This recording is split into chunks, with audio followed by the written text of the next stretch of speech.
નમસ્કાર વિદ્યાર્થી મિત્રો, અલ્ટ્રાવિઝન સ્કૂલ દ્વારા સંચાલિત વિડિયો લેક્ચર્સમાં આપ સર્વેનું હાર્દિક સ્વાગત છે. તો લાસ્ટ લેક્ચરની અંદર આપણે લંબાઈ એટલે કે અંતરના માપનની બે રીતો જોઈ હતી, પ્રત્યક્ષ માપન અને પરોક્ષ માપન. તો જે પ્રત્યક્ષ માપન હતું એમાં આપણે જોયું હતું કે કોઈ પણ સાધન વડે તમે સીધું લંબાઈ અથવા અંતરનું માપન કરી શકો.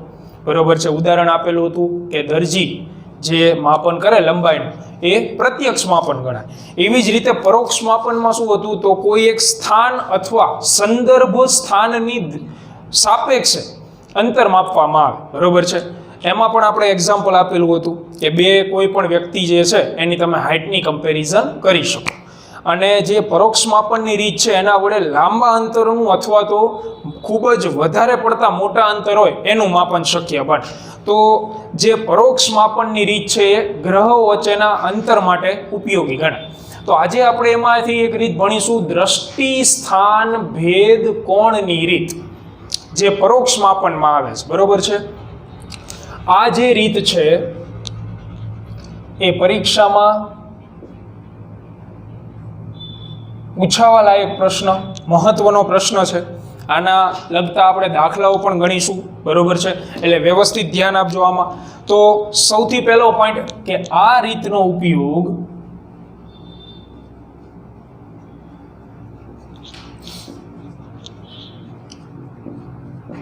ગ્રહો વચ્ચેના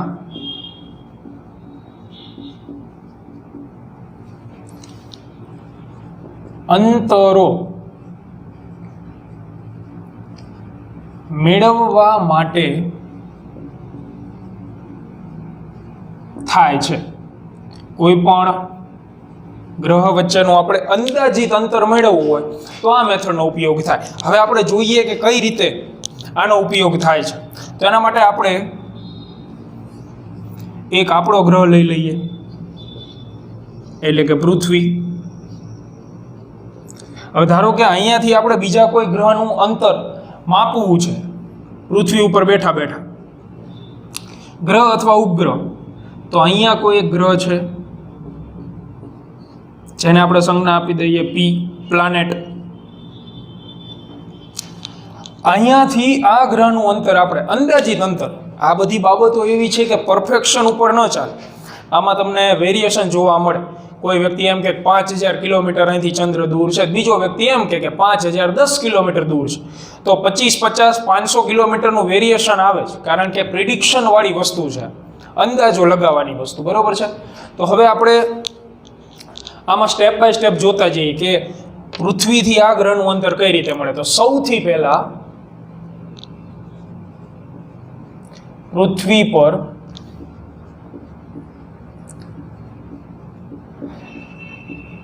બે અવલોકન સ્થળો A અને B નક્કી કરો.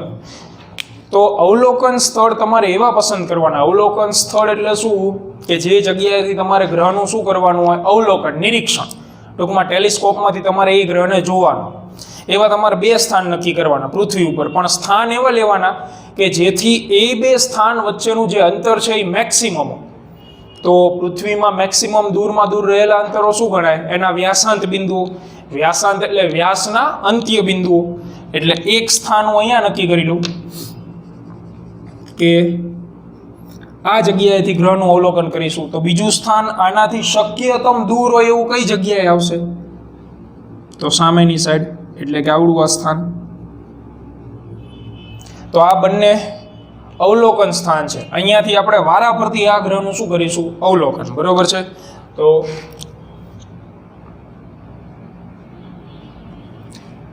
આપણે હવે આ બંને જગ્યાએથી વારા ફરતી ગ્રહનું શું કરવાનું છે, અવલોકન. તો પહેલી વસ્તુ તો આકૃતિ મુજબ બંને અવલોકન સ્થળ વચ્ચેનું અંતર પૃથ્વીના વ્યાસ એટલે કે ડાયામીટર ડી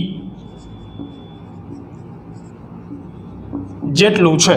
તો અહીંયા તમે જોઈ શકો કે આ ડિસ્ટન્સ એ પૃથ્વીના વ્યાસ જેટલું છે. તો હવે આ અંતર તમારા માટે જાણીતું અંતર છે, કારણ કે વૈજ્ઞાનિકોએ પૃથ્વીની ત્રિજ્યાનો અંદાજો લગાવી લીધેલો છે કે પૃથ્વીની ત્રિજ્યા એપ્રોક્સિમેટલી 6400 કિલોમીટર હોય. કેટલી? 6400 કિલોમીટર, 6400 કિલોમીટર એપ્રોક્સિમેટલી. તો એનો વ્યાસ કેટલો થાય? તો આના કરતાં ડબલ એટલે કે 12800 કિલોમીટર. એટલે આ ડિસ્ટન્સ આપણા માટે જાણીતું થઈ ગયું, બરોબર છે. એટલે આ આપણે મેળવવાની જરૂર નથી, આનો ઉપયોગ આપણે કરીશું. તો આ જે ડિસ્ટન્સ છે એટલે બે અવલોકન સ્થળ વચ્ચે એ આપણા માટે જાણીતું છે.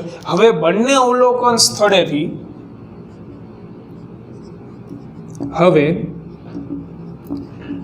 બંને અવલોકન સ્થળો પરથી વારાફરતી ગ્રહનું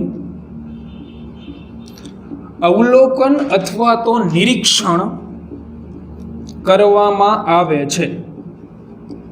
તમારે વારાફરતી આ ગ્રહનું અવલોકન, પહેલા અહીંયા ટેલિસ્કોપ લઈને બેસવાનું, એટલે આનું અવલોકન તમે આ દિશામાં કરશો. એવી જ રીતે હવે તમારે અહીંયા ટેલિસ્કોપ લઈને બેસવાનું અને આ ગ્રહનું અવલોકન કરવાનું. તો તમને બે અલગ અલગ અવલોકન દિશાઓ જોવા મળે. પહેલી અવલોકન દિશા થાય A થી P, બીજી અવલોકન દિશા થશે B થી P. અવલોકન દિશાઓ. તેથી બે અલગ અલગ અવલોકન દિશાઓ જોવા મળે છે, જે આપણે આકૃતિની અંદર AP અને BP વડે દર્શાવેલ છે.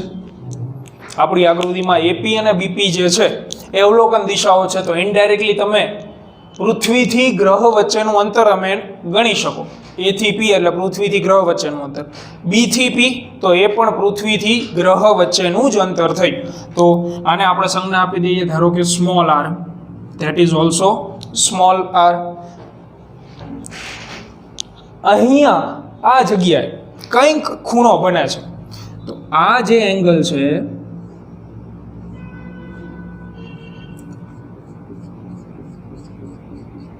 આ એંગલને આપણે થીટા કહી દઈએ. તો આ જે ખૂણો છે આને કહેવાય દ્રષ્ટિ સ્થાન ભેદ કોણ. ટાઇટલ આવ્યું જો, શબ્દ શું છે? કોણ. કોણ એટલે વુ નહીં, અંગ્રેજીમાં એમ કે કોણ તો કે વુ એમ નહીં. કોણ એટલે શું થાય ગણિતની ભાષામાં? ખૂણો. કેવો ખૂણો? તો દ્રષ્ટિ એટલે નજર, એટલે અવલોકન દિશા. તો બે અવલોકન દિશા AP અને BP. સ્થાન તો અલગ અલગ સ્થાન. ભેદ એટલે બંને સ્થાન પાછા એક સરખા ન હોવા જોઈએ, એક જ જગ્યાએથી અવલોકન નથી કરવાનું. બંને સ્થાન વચ્ચે કંઈક શું હોવો જોઈએ? ભેદ. ભેદ એટલે કે અંતર હોવું જોઈએ. તો આ બંને અલગ અલગ સ્થાન વડે ગ્રહ પાસે આંતરાતા ખૂણાને શું કહેવાય? દ્રષ્ટિ સ્થાન ભેદ કોણ. તો દ્રષ્ટિ સ્થાન ભેદ કોણની વ્યાખ્યા આપણે લખીએ. તો પહેલા આને ક્લિક કરી લો વ્યવસ્થિત અને ફેરબુકમાં લખો. અહીંથી આગળ હું તમને આ જગ્યાએ લખાવું છું.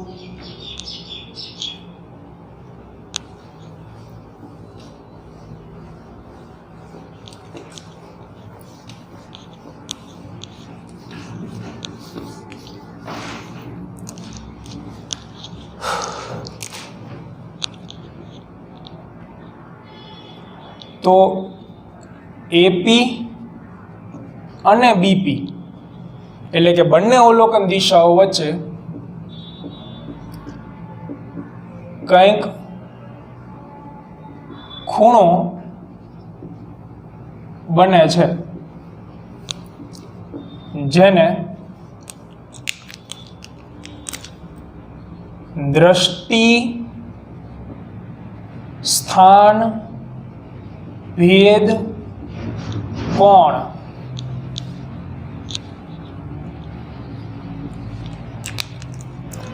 કહેવામાં આવે છે. બરોબર છે. તો આ વાત થઈ ગઈ થિયરીમાં વચ્ચે આવે છે ને એટલે તમે આવી રીતે વ્યાખ્યા લખી શકો. હવે ધારો કે અલગથી એક માર્કમાં વ્યાખ્યા પૂછે કે દ્રષ્ટિ સ્થાન ભેદ કોણની માત્ર વ્યાખ્યા લખો, તો એના માટે હું તમને અહીંયા લખી દઉં છું. આને તમારે થિયરી પોર્શનમાં મેન્શન કરવાનું નથી. સમજાય છે ને?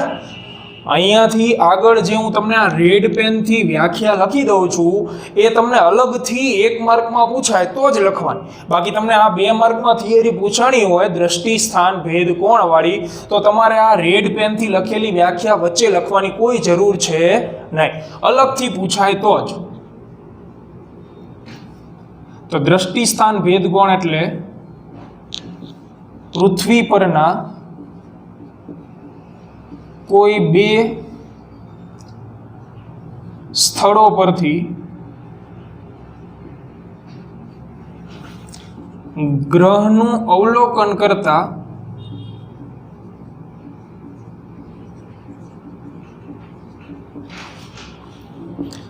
મળતી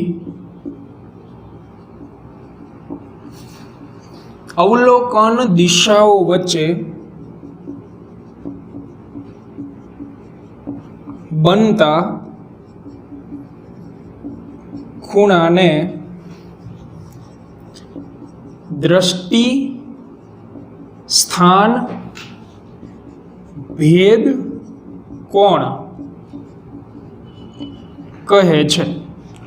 એટલે આ તમારે માત્ર અલગથી એક માર્કમાં પૂછાય તો જ લખવાનું છે. જ્યારે તમે થિયરી 2 માર્કમાં પૂછાણી હોય તો આ લાંબી લચક વ્યાખ્યા ફરીથી લખવાની જરૂર નથી. જે દેખાય છે એ જ લખેલું છે. જો દિખતા હે વહી લિખતા હે. પૃથ્વી પરના કોઈ 2 અવલોકન સ્થાન પાસેથી કોઈ એક ગ્રહનું અવલોકન કરતા 2 અવલોકન દિશાઓ વચ્ચે બનતા ખૂણાને શું કહેવાય? દ્રષ્ટિ સ્થાન ભેદ કોણ. ચાલો આગળ વધીએ. તો આપણે હવે મેળવવાનું છે A થી P વચ્ચેનું અંતર અથવા B થી P વચ્ચેનું અંતર, એટલે કે ગ્રહો વચ્ચેનું અંતર. તો હવે આપણે થોડુંક ગાણિતિક પદ તરફ આગળ વધી. તો જ્યારે આપણે સમતલ કોણ ભણેલા હતા ત્યારે એક વસ્તુ મેં તમને યાદ રખાઈ હતી કે ચાપ બરાબર ખત્રી. ફેરબુકમાં તમે જોઈ શકો સમતલ કોણ આપણે લખાવેલી છે થિયરી, એમાં આપણે લખેલું છે ચાપ ઇઝ ઇક્વલ ટુ શું યાદ રાખવાનું હતું? તો કે ખત્રી. આ યાદ રાખવાનું હતું, લખવાનું નહોતું થિયરીમાં. તો અહીંયા આ આકૃતિ અંદર ચાપ એટલે આવડું આ માપ થશે A થી B. ચાપ AB ઇક્વલ ટુ ખૂણો, તો ખૂણો થીટા છે અને ગુણ્યા ત્રિજ્યા. એટલે ત્રિજ્યા એટલે આવડું આ માપ થયું. આને અનુલક્ષીને જ આ વર્તુળ બનેલું હોય ને, બરોબર છે? એટલે R. તો આમાંથી આપણે મેળવવાનું શું છે? ગ્રહો વચ્ચેનું અંતર. ગ્રહો વચ્ચેના અંતરની સંજ્ઞા આમાંથી કઈ છે? Small r. એટલે કે સ્મોલ r આવ્યું હોય એને સૂત્રનો કરતા બનાવો તો r ઇઝ ઇક્વલ ટુ શું લખાય? AB ના છેદમાં થીટા. AB એટલે કેપિટલ D. કેપિટલ D એટલે પૃથ્વીનો વ્યાસ અને છેદમાં થીટા એટલે દ્રષ્ટિ સ્થાન ભેદ કોણ. પૃથ્વીનો વ્યાસ છેદમાં દ્રષ્ટિ સ્થાન ભેદ કોણ. તો આમાંથી પૃથ્વીનો વ્યાસ જાણીતો છે, દ્રષ્ટિ સ્થાન ભેદ કોણ એ તમને ટેલિસ્કોપની અંદર જ દેખાડી દે. તમારો ટેલિસ્કોપ હોય, ડિજિટલ ટેલિસ્કોપ આવે અત્યારની લેટેસ્ટ પદ્ધતિમાં, તો એમાં તમને તમે જે 2 અવલોકન દિશાઓ લીધેલી હોય અલગ અલગ એના વચ્ચેનો જે ખૂણો છે એ ટેલિસ્કોપ જ તમને આપી દે કે કેટલો ખૂણો બને છે, 30 ડિગ્રી, 60 ડિગ્રી, 50 ડિગ્રી જે બનતો હોય. તો ખૂણોય જાણીતો છે, વ્યાસ પણ જાણીતો છે. તો આમાં તમે કિંમત મૂકી દો એટલે આવડું આ અંતર મળી જાય. અને આ એટલે કોણ? તો કે પૃથ્વીથી ગ્રહ વચ્ચેનું અંતર. તો આ રીતે કોઈ પણ બે ગ્રહો વચ્ચેનું અંતર મેળવી શકાય. કોઈ પણ બે ગ્રહ વચ્ચેનું. હવે અમુક વિદ્યાર્થીને પ્રશ્ન થાય કે આ તો પૃથ્વીથી આ ગ્રહનું મેળવું, ધારો કે મારે બુધ અને શુક્ર વચ્ચેનું અંતર મેળવવું હોય, શું કરવાનું? તો કંઈ જ કરવાની જરૂર નથી. તમારે પહેલા પૃથ્વીથી બુધનું અવલોકન કરવાનું, એટલે પૃથ્વીથી બુધ વચ્ચેનું અંતર મળી જાય. પછી પૃથ્વીથી શુક્રનું અવલોકન કરવાનું, એટલે પૃથ્વીથી શુક્ર વચ્ચેનું અવલોકન મળી જાય. પછી બેનો શું કરી નાખવાનો રે? સરવાળો. કારણ કે આપણે અવલોકન તો પૃથ્વી ઉપર બેઠા બેઠા જ કરી શકીએ. તમારે મંગળ અને સૂર્ય વચ્ચેનું અંતર મેળવવું હોય તો તમે કંઈ મંગળ ઉપર જતા રહેવાના નથી અંતર મેળવવા માટે, બરોબર છે? એટલે તમે કોની સાપેક્ષે બધા ગ્રહના અંતર મેળવી શકો છો? પૃથ્વીથી સાપેક્ષે.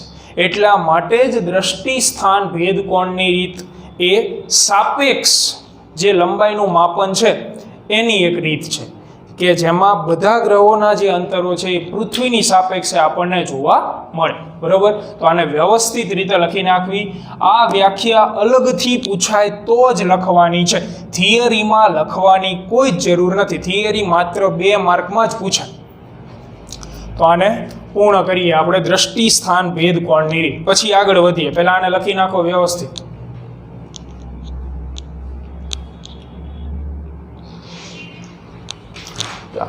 આગળ ભણીએ હવે.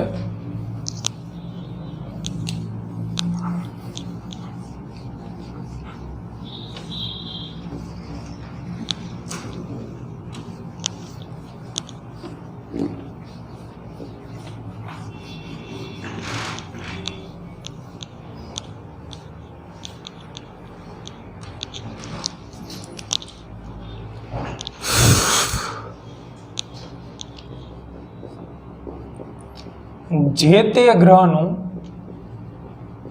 પરિમાણ એટલે કે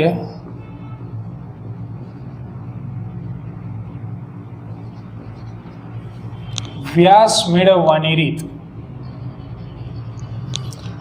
ધારો કે તમારે કોઈ ગ્રહનો વ્યાસ નક્કી કરવો હોય તો કઈ રીતે નક્કી કરી શકાય? અથવા આ જ પ્રશ્ન બીજી રીતે પૂછાય છે. બીજી રીતે આમ પૂછાય, કોણીય વ્યાસ વિશે સમજાવો. વ્યાખ્યા પૂછાય કોણીય વ્યાસની તો માત્ર 1 માર્કમાં પૂછાય. આમ તો તમને નામ ઉપરથી ખ્યાલ આવી જવો જોઈએ. કોણીય વ્યાસ, કોણીય એટલે ખૂણો, વ્યાસ તો વ્યાસ વડે આંતરાતા ખૂણાને શું કહેવાય? કોણીય વ્યાસ, બરોબર છે? તો આપણે જોઈએ હવે ડિટેલમાં કે આપણે કોઈ એક ગ્રહનું પરિમાણ મેળવવું છે. તો અહીંયા આ એક ગ્રહ છે કે જેનો આપણે પરિમાણ એટલે કે વ્યાસ મેળવવો છે. તો વ્યાસ એટલે આવડું આ માપ થયું અથવા ઊભું માપ થયું. હવે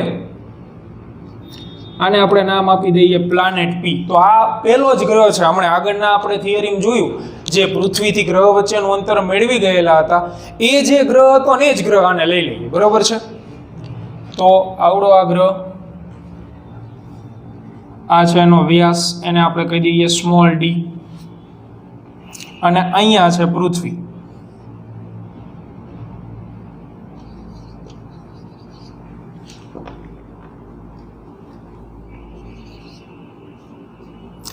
તો હવે તમારે કંઈ જ કરવાનું નથી.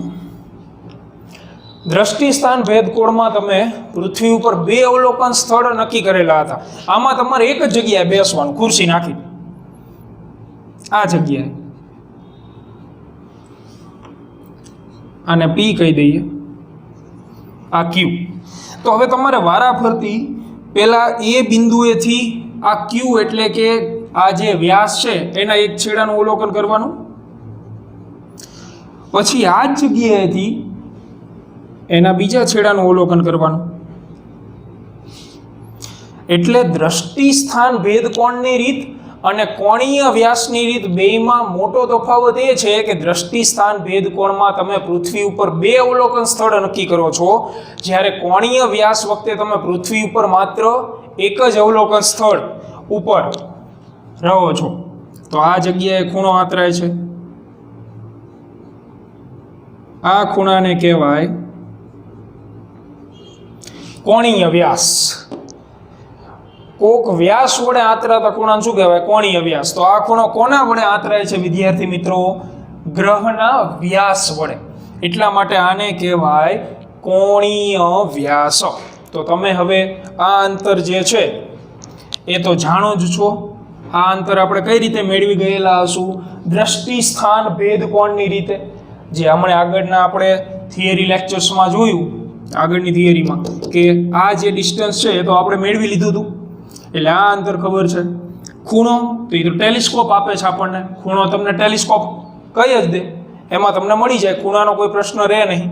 તો અનનોન ક્વોન્ટિટી માત્ર ડી, તો એ પણ આપણને મળી જશે ચાપ બરાબર ખત્રી ઉપરથી. તો હવે પોઈન્ટ્સ લખીએ અલગ અલગ.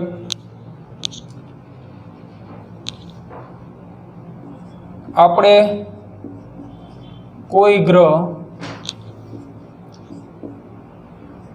P નો વ્યાસ મેળવવો છે, તો એના માટે આપણે કંઈ જ કરવાની જરૂર નથી. પૃથ્વી પરથી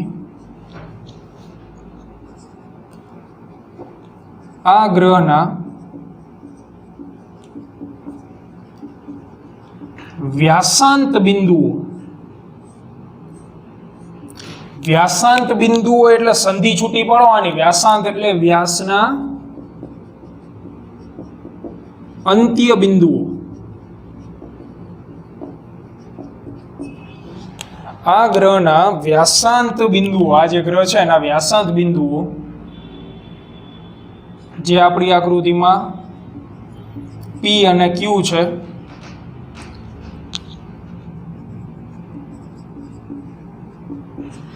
એવા વ્યાસાંત બિંદુઓનું અવલોકન કરવામાં આવે છે.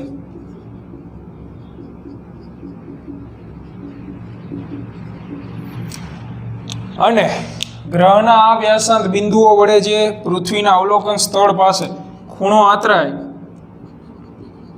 આ એક માર્કમાં પૂછાય. કોણીય વ્યાસની માત્ર વ્યાખ્યા લખો. તો એની વ્યાખ્યા કે જે તે ગ્રહના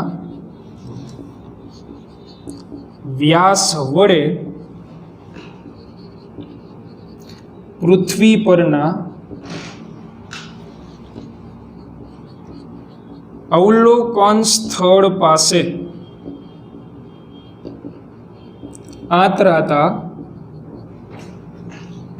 ખૂણાને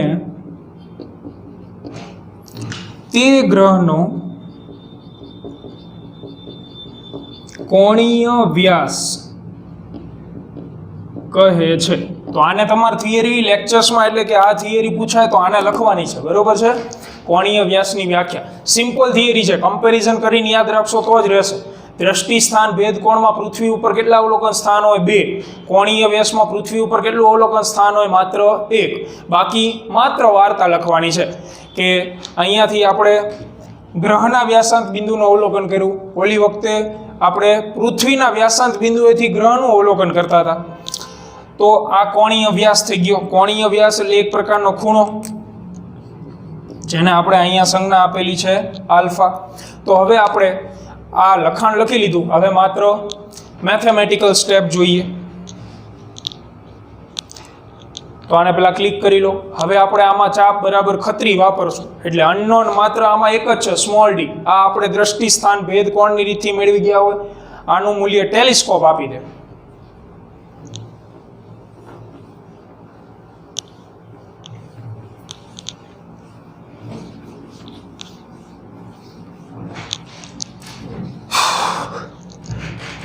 તો હવે આકૃતિ પરથી ચાપ બરાબર ખૂણો ગુણ્યા ત્રિજ્યા. તો આપણી આકૃતિમાં ચાપ એટલે કયું મૂલ્ય થાય? PQ. માટે PQ ઇઝ ઇક્વલ ટુ ખૂણો આલ્ફા એન્ડ ત્રિજ્યા એટલે પૃથ્વીથી ગ્રહ વચ્ચેનું અંતર, જેમાં જે R છે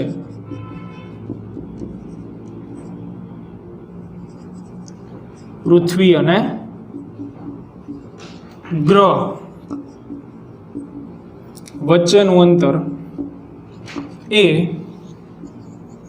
આપણે દ્રષ્ટિ સ્થાન ભેદ કોણ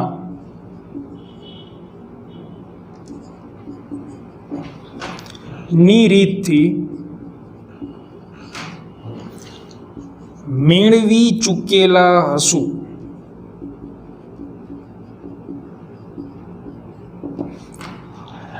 એટલે આનું મૂલ્ય ખ્યાલ છે, આલ્ફાનું મૂલ્ય પણ આપણને ખબર છે, અને PQ એટલે ગ્રહનો વ્યાસ.